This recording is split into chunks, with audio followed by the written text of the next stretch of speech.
ओम श्री बृहस्पति नमः। देवगुरु बृहस्पति को बुद्धि और शिक्षा का कारक माना जाता है। बृहस्पतिवार को बृहस्पति देवता की पूजा करने से धन, विद्या, मान सम्मान, प्रतिष्ठा और कई मनवांछित फल की प्राप्ति होती है। धार्मिक ग्रंथों के अनुसार गुरुवार को भगवान बृहस्पति की पूजा का विधान है। गुरुवार के दिन व्रत और कथा सुनने से घर परिवार में सुख समृद्धि बनी रहती है। चलिए सुनते हैं बृहस्पतिवार की संपूर्ण कथा और बृहस्पतिवार की आरती। प्राचीन काल की बात है। किसी राज्य में एक बड़ा प्रतापी और दानी राजा राज करता था। वह गुरुवार को व्रत रखकर दीन दुखियों की मदद करके पुण्य प्राप्त करता था, परंतु यह बात उसकी रानी को अच्छी नहीं लगती थी। वह ना तो व्रत करती थी और ना ही दान पुण्य में विश्वास रखती थी। इतना ही नहीं, वह राजा को भी ऐसा करने से मना करती थी। एक समय की बात है, राजा शिकार खेलने के लिए वन में गए। घर पर रानी और दासी थी। उसी समय गुरु बृहस्पति देव साधु का रूप धारण कर राजा के दरवाजे पर भिक्षा मांगने आए। तो रानी कहने लगी, हे साधु महाराज, मैं इस दान और पुण्य से तंग आ गई हूँ। आप कोई ऐसा उपाय बताएं जिससे कि सारा धन नष्ट हो जाए और मैं आराम से रह सकूं। इतना सुनकर बृहस्पति देव ने कहा, हे देवी, तुम बड़ी विचित्र हो। संतान और धन से कोई दुखी होता है? अगर अधिक धन है तो इसे शुभ कार्यों में लगाओ। कुंवारी कन्याओं का विवाह कराओ। विद्यालय और बाग बगीचों का निर्माण कराओ, जिससे तुम्हारे दोनों लोग सुधरेंगे। परंतु साधु की इन बातों से रानी को खुशी नहीं हुई। उसने कहा, मुझे ऐसे धन की आवश्यकता नहीं है जिसे मैं दान दूं और जिसे संभालने में मेरा सारा समय नष्ट हो जाए। तब साधु ने कहा, अगर तुम्हारी ऐसी इच्छा है तो मैं जैसा तुम्हें बताता हूँ तुम वैसा ही करना। गुरुवार के दिन तुम घर को गोबर से लीपना, अपने बालों को पीली मिट्टी से धोना, राजा से हजामत बनाने को कहना, भोजन में मांस मदिरा का प्रयोग करना, कपड़े धोबी के यहाँ धुलने देना। इस प्रकार 7 बृहस्पतिवार करने से तुम्हारा समस्त धन नष्ट हो जाएगा। इतना कहकर साधु के रूप में बृहस्पति देव अंतर्ध्यान हो गए। साधु की कही बातों को पूरा करते हुए रानी को केवल 3 बृहस्पतिवार बीते थे कि उनकी समस्त धन संपत्ति नष्ट हो गई। भोजन के लिए राजा का परिवार तरसने लगा। तब एक दिन राजा ने रानी से बोला कि हे रानी, तुम यहीं रहो, मैं दूसरे देश को जाता हूँ, क्योंकि यहाँ पर मुझे सभी लोग जानते हैं, इसलिए मैं कोई छोटा कार्य नहीं कर सकता। ऐसा कहकर राजा दूसरे देश चला गया। वहाँ वह जंगल में लकड़ी काट कर लाता और शहर में बेचता। इस तरह वह अपना जीवन व्यतीत करने लगा। इधर राजा के प्रदेश जाते ही रानी और दासी दुखी रहने लगी।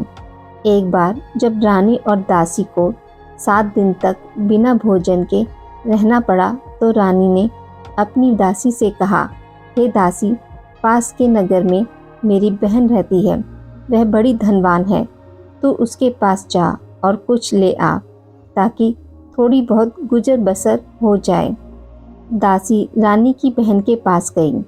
उस दिन गुरुवार था और रानी की बहन उस समय बृहस्पतिवार व्रत की कथा सुन रही थी। दासी ने रानी की बहन को अपनी रानी का संदेश दिया, लेकिन रानी की बड़ी बहन ने कोई उत्तर नहीं दिया। जब दासी को रानी की बहन से कोई उत्तर नहीं मिला तो वह बहुत दुखी हुई और उसे क्रोध भी आया। दासी ने रानी को सारी बात बता दी। ये सुनकर रानी ने अपने भाग्य को कोसा।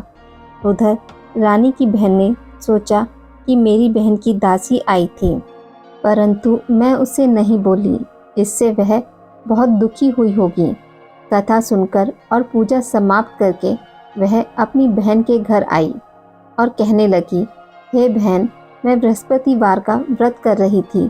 तुम्हारी दासी मेरे घर आई थी, परंतु जब तक कथा होती है तब तक ना तो उठते हैं और ना ही बोलते हैं, इसलिए मैं नहीं बोली।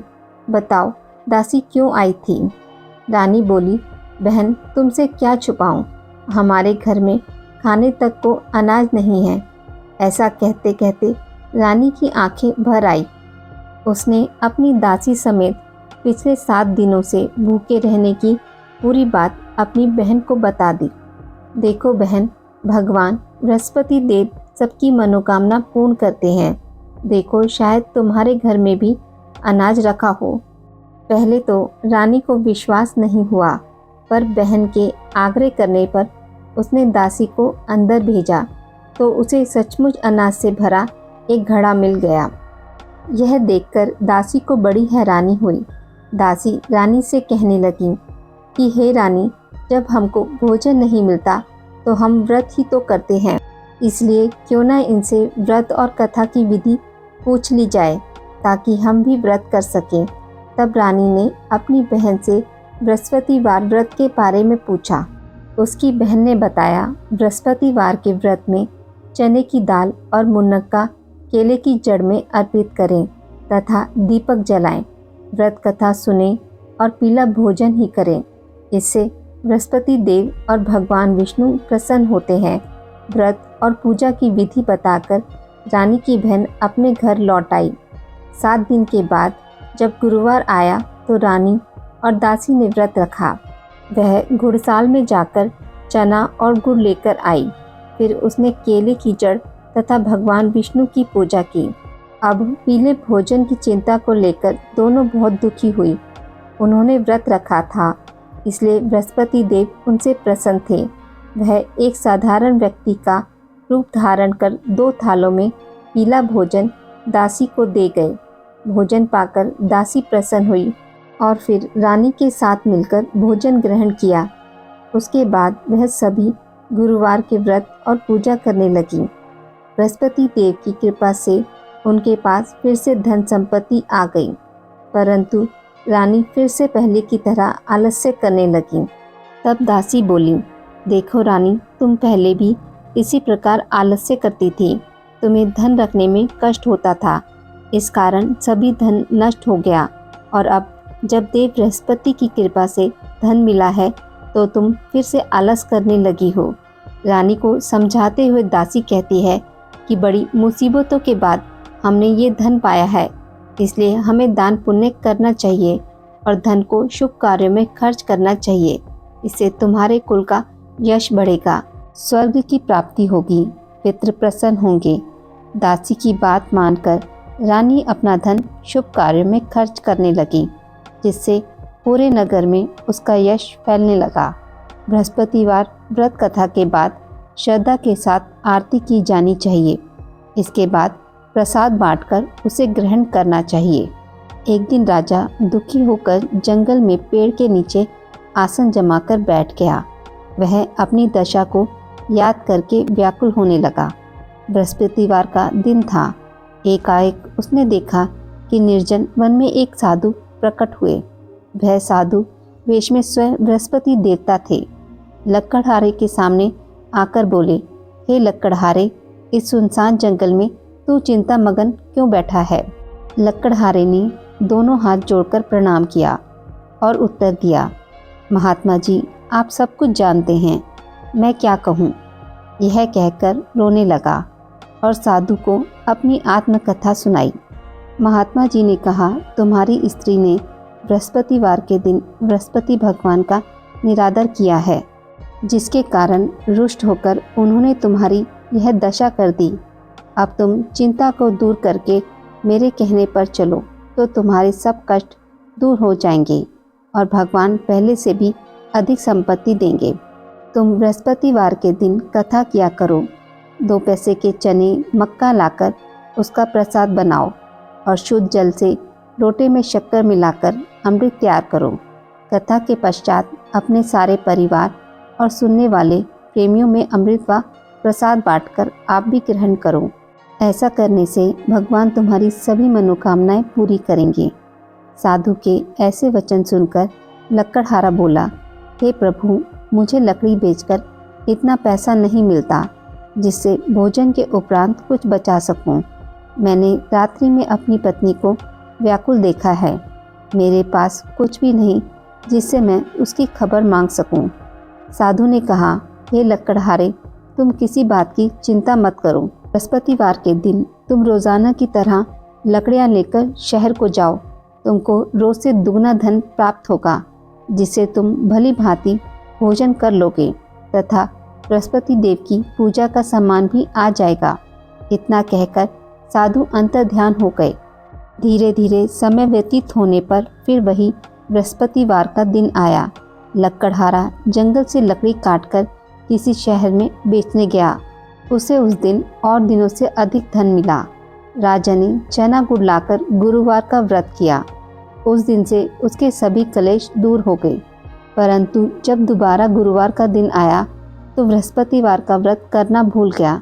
इस कारण बृहस्पति भगवान नाराज हो गए। उस दिन उस नगर के राजा ने विशाल यज्ञ का आयोजन किया तथा शहर में यह घोषणा करा दी कि कोई भी मनुष्य अपने घर में भोजन ना बनावे, ना आग जलावे। समस्त जनता मेरे यहाँ भोजन करने आवे। इस आज्ञा को जो न मानेगा उसे फांसी की सज़ा दी जाएगी। इस तरह की घोषणा संपूर्ण नगर में करवा दी गई। राजा की आज्ञा अनुसार शहर के सभी लोग भोजन करने गए, लेकिन लकड़हारा कुछ देर से पहुंचा, इसलिए राजा उसको अपने साथ घर लिवा ले गए और ले जाकर भोजन करा रहे थे तो रानी की दृष्टि उस खूंटी पर पड़ी जिस पर उसका हार लटका हुआ था। वह वहां पर दिखाई नहीं दिया। रानी ने निश्चय किया कि मेरा हार इस मनुष्य ने चुरा लिया है। उसी समय सिपाहियों को बुलवा उसे कारागार में डलवा दिया। जब लकड़हारा कारागार में पड़ गया और बहुत दुखी होकर विचार करने लगा कि ना जाने कौन से पूर्व जन्म के कर्म से मुझे यह दुख प्राप्त हुआ, और उसी साधु को याद करने लगा जो कि जंगल में मिला था। उसी समय तत्काल बृहस्पति देव साधु के रूप में प्रकट हुए और उसकी दशा को देखकर कहने लगे, अरे मूर्ख, तूने बृहस्पति देव की कथा नहीं करी, इसी कारण तुझे दुख प्राप्त हुआ। अब चिंता मत कर। बृहस्पतिवार के दिन कारागार के दरवाजे पर 4 पैसे पड़े मिलेंगे। उनसे तू बृहस्पति देव की पूजा करना, तेरे सभी कष्ट दूर हो जाएंगे। बृहस्पतिवार के दिन उसे 4 पैसे मिले। लकड़हारे ने कथा कही। उसी रात्रि को बृहस्पति देव ने उस नगर के राजा को स्वप्न में कहा, हे राजन, तुमने जिस आदमी को कारागार में बंद कर दिया है वह निर्दोष है। वह राजा है, उसे छोड़ देना। रानी का हार उसी खूंटी पर लटका है। अगर तू ऐसा नहीं करेगा तो मैं तेरे राज्य को नष्ट कर दूंगा। इस तरह रात्रि के स्वप्न को देखकर राजा प्रातःकाल उठा और खूंटी पर हार देखकर लकड़हारे को बुलाकर क्षमा मांगी तथा लकड़हारे को योग्य सुंदर वस्त्र आभूषण देकर विदा कर दिया। बृहस्पति देव की आज्ञा अनुसार लकड़हारा अपने नगर को चल दिया। राजा जब अपने नगर के निकट पहुंचा तो उसे बड़ा आश्चर्य हुआ। नगर में पहले से अधिक बाग, तालाब, कुएं तथा बहुत सी धर्मशाला, मंदिर आदि बन गई हैं। राजा ने पूछा, यह किसका बाग और धर्मशाला है? तब नगर के सब लोग कहने लगे, यह सब रानी और बांदी के हैं। तो राजा को आश्चर्य हुआ और गुस्सा भी आया। जब रानी ने यह खबर सुनी कि राजा आ रहे हैं तो उन्होंने बांदी से कहा कि हे दासी, देख राजा हमको कितनी बुरी हालत में छोड़ गए थे। हमारी ऐसी हालत देखकर वह लौट ना जाए, इसलिए तू दरवाजे पर खड़ी हो जा। आज्ञा अनुसार दासी दरवाजे पर खड़ी हो गई। राजा आए तो उन्हें अपने साथ लिवा लाई। तब राजा ने क्रोध करके अपनी रानी से पूछा कि यह धन तुम्हें कैसे प्राप्त हुआ है? तब उन्होंने कहा, हमें यह सब धन बृहस्पति देव के इस व्रत के प्रभाव से प्राप्त हुआ है। राजा ने निश्चय किया कि 7 रोज बाद तो सभी बृहस्पति देव का पूजन करते हैं, परंतु मैं प्रतिदिन दिन में 3 बार कहानी तथा रोज व्रत किया करूँगा। अब हर समय राजा के दुपट्टे में चने की दाल बंधी रहती तथा दिन में 3 बार कहानी कहता। एक रोज राजा ने विचार किया कि चलो अपनी बहन के यहाँ हो आवे। इस तरह निश्चय कर राजा घोड़े पर सवार हो अपनी बहन के यहाँ को चलने लगा। मार्ग में उसने देखा कि कुछ आदमी एक मुर्दे को लिए जा रहे हैं। उन्हें रोककर राजा कहने लगा, अरे भाइयों, मेरी बृहस्पति देव की कथा सुन लो। वे बोले, लो हमारा तो आदमी मर गया, इसको अपनी कथा की पड़ी है। परंतु कुछ आदमी बोले, अच्छा कहो, हम तुम्हारी कथा भी सुनेंगे।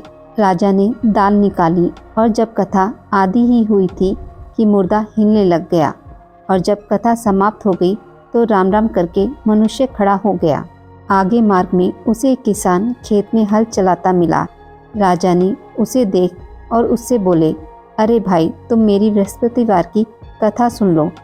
किसान बोला, जब तक मैं तेरी कथा सुनूंगा तब तक 4 हरिया जोत लूँगा, जा अपनी कथा किसी और को सुनाना। इस तरह राजा आगे चलने लगा। राजा के हटते ही बैल पछाड़ खाकर गिर गए तथा किसान के पेट में बड़ी जोर का दर्द होने लगा। उस समय उसकी माँ रोटी लेकर आई। उसने जब यह देखा तो अपने पुत्र से सब हाल पूछा और बेटे ने सभी हाल कह दिया। तो बुढ़िया दौड़ी दौड़ी उस घुड़सवार के पास गई और उससे बोली कि मैं तेरी कथा सुनूंगी, तू अपनी कथा मेरे खेत पर चलकर ही कहना। राजा ने बुढ़िया के खेत पर जाकर कथा कही, जिसके सुनते ही वह बैल उठ खड़े हुए तथा किसान के पेट का दर्द भी बंद हो गया। राजा अपनी बहन के घर पहुंचा। बहन ने भाई की खूब मेहमानी की। दूसरे रोज प्रातःकाल राजा जगा तो वह देखने लगा कि सब लोग भोजन कर रहे हैं। राजा ने अपनी बहन से कहा, ऐसा कोई मनुष्य है जिसने भोजन नहीं किया हो, जो मेरी बृहस्पतिवार की कथा सुन ले। बहन बोली, हे भैया, यह देश ऐसा ही है कि पहले यहाँ लोग भोजन करते हैं, बाद में अन्य काम करते हैं। अगर कोई पड़ोस में हो तो देखाऊं। वह ऐसा कहकर देखने चली गई, परंतु उसे कोई भी ऐसा व्यक्ति नहीं मिला जिसने भोजन ना किया हो। अतः वह एक कुम्हार के घर गई जिसका लड़का बीमार था। उसे मालूम हुआ कि उनके यहाँ 3 रोज से किसी ने भोजन नहीं किया है। रानी ने अपने भाई की कथा सुनने के लिए कुम्हार से कहा। वह तैयार हो गया। राजा ने जाकर बृहस्पतिवार की कथा कही, जिसको सुनकर उसका लड़का ठीक हो गया। अब तो राजा की प्रशंसा होने लगी। एक रोज राजा ने अपनी बहन से कहा कि हे बहन, हम अपने घर को जाएंगे, तुम भी तैयार हो जाओ। राजा की बहन ने अपनी सास से कहा। सास ने कहा, चली जा, परंतु अपने लड़के को मत ले जाना, क्योंकि तेरे भाई के कोई औलाद नहीं है। बहन ने अपने भाई से कहा, हे भैया, मैं तो चलूँगी, पर कोई बालक नहीं जाएगा। राजा बोला, जब कोई बालक नहीं चलेगा तब तुम ही क्या करोगी। बड़े दुखी मन से राजा अपने नगर को लौट आया। राजा ने अपनी रानी से कहा, हम निर्वंशी हैं, हमारा मुख देखने का धर्म नहीं है और कुछ भोजन आदि नहीं किया। रानी बोली, हे प्रभु, बृहस्पति देव ने हमें सब कुछ दिया है, वह हमें औलाद अवश्य देंगे। उसी रात को बृहस्पति देव ने राजा के स्वप्न में कहा, हे राजा, उठ, सभी सोच को त्याग दे, तेरी रानी गर्भ से है। राजा को यह बात सुनकर बड़ी खुशी हुई। 9वें महीने में उसके गर्भ से एक सुंदर पुत्र पैदा हुआ। तब राजा बोला, हे रानी, स्त्री बिना भोजन के रह सकती है, पर बिना कहे नहीं रह सकती। जब मेरी बहन आवे तुम उससे कुछ मत कहना। रानी ने सुनकर हाँ कर दिया। जब राजा की बहन ने यह शुभ समाचार सुना तो वह बहुत खुश हुई तथा बधाई लेकर अपने भाई के यहाँ आई। तभी रानी ने कहा, घोड़ा चढ़कर तो नहीं आई, गधा चढ़ी आई। राजा की बहन बोली, भाभी, मैं इस प्रकार ना कहती तो तुम्हें औलाद कैसे मिलती।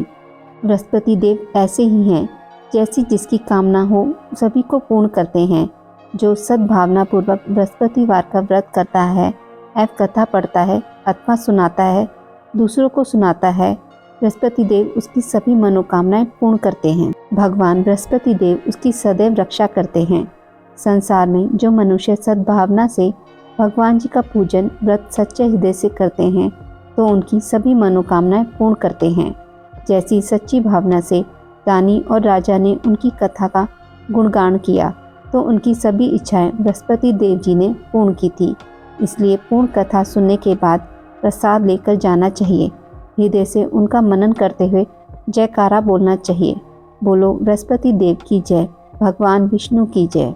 बृहस्पति देव की कथा। प्राचीन काल में एक ब्राह्मण रहता था। वह बहुत ही निर्धन था। उसकी कोई संतान नहीं थी। उसकी स्त्री बहुत मलिनता के साथ रहती थी। वह स्नान न करती, किसी देवता का पूजन न करती। इससे ब्राह्मण देवता बड़े दुखी थे। बेचारे बहुत कुछ कहते थे, किंतु उसका कुछ परिणाम न निकला। भगवान की कृपा से ब्राह्मण की स्त्री के कन्या रूपी रत्न पैदा हुआ। कन्या बड़ी होने पर प्रातः स्नान करके विष्णु भगवान का जाप व बृहस्पतिवार का व्रत करने लगी। अपने पूजन पाठ को समाप्त करके विद्यालय जाती तो अपनी मुट्ठी में जौ भरकर ले जाती और पाठशाला के मार्ग में डालती जाती। तब ये जौ स्वर्ण के हो जाते।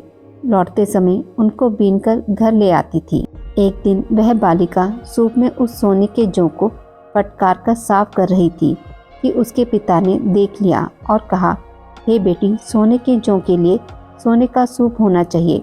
दूसरे दिन बृहस्पतिवार था। इस कन्या ने व्रत रखा और बृहस्पति देव से प्रार्थना करके कहा, मैंने आपकी पूजा सच्चे मन से की हो तो मेरे लिए सोने का सूप दे दो। बृहस्पति देव ने उसकी प्रार्थना स्वीकार कर ली।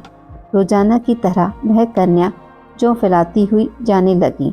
जब लौटकर जौ बीन रही थी तो बृहस्पति देव की कृपा से सोने का सूप मिला। उसे वह घर ले आई और उसमें जौ साफ करने लगी, परंतु उसकी माँ का वही ढंग रहा। एक दिन की बात है कि वह कन्या सोने के सूप में जौ साफ कर रही थी। उस समय उस शहर के राजा का पुत्र वहां से होकर निकला। इस कन्या के रूप को, कार्य को देखकर मोहित हो गया तथा अपने घर आकर भोजन तथा जल त्याग कर उदास होकर लेट गया। राजा को जब इस बात का पता लगा तो अपने प्रधानमंत्री के साथ उसके पास गए और बोले, हे बेटा, तुम्हें किस बात का कष्ट है? किसी ने अपमान किया है अथवा कोई और कारण है? सो कहो, मैं वही कार्य करूँगा जिससे तुम्हें प्रसन्नता हो। अपने पिता की राजकुमार ने बातें सुनी तो वह बोला, मुझे आपकी कृपा से किसी बात का दुख नहीं है। किसी ने मेरा अपमान भी नहीं किया, परंतु मैं उस लड़की से विवाह करना चाहता हूँ जो सोने के सूप में जौ साफ कर रही थी। यह सुनकर राजा आश्चर्य में पड़ गया और बोला, हे बेटा, इस तरह की कन्या का पता तुम ही लगाओ, मैं उसके साथ तेरा विवाह अवश्य ही करवा दूंगा। राजकुमार ने उस लड़की के घर का पता बतलाया। तब मंत्री उस लड़की के घर गए और ब्राह्मण देवता को सभी हाल बतलाया।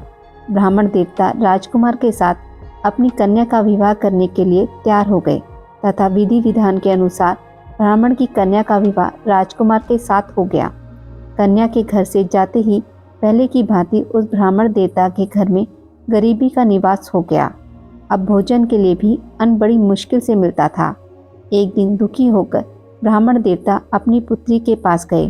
बेटी ने पिता की दुखी अवस्था को देखा और अपनी माँ का हाल पूछा। तब ब्राह्मण ने सभी हाल कहा। कन्या ने बहुत सा धन देकर अपने पिता को विदा कर दिया। इस तरह ब्राह्मण का कुछ समय सुखपूर्वक व्यतीत हुआ। कुछ दिन बाद फिर वही हाल हो गया।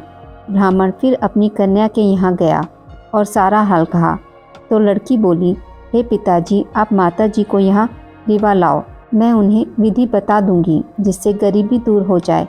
वह ब्राह्मण देवता अपनी स्त्री को साथ लेकर पहुँचे तो अपनी माँ को समझाने लगी, हे माँ, तुम प्रातःकाल प्रथम स्नान आदि करके विष्णु भगवान का पूजन करो तो सब दरिद्रता दूर हो जाएगी। परंतु उसकी माँ ने एक भी बात नहीं मानी और प्रातःकाल उठकर अपनी पुत्री के बच्चों की झूठन को खा लिया। उससे उसकी पुत्री को भी बहुत गुस्सा आया और एक रात को कोठरी से सभी सामान निकाल दिया और अपनी माँ को उसमें बंद कर दिया। प्रातःकाल उसे निकाला तथा स्नान आदि करा के पाठ करवाया तो उसकी माँ की बुद्धि ठीक हो गई और फिर प्रत्येक बृहस्पतिवार को व्रत रखने लगी।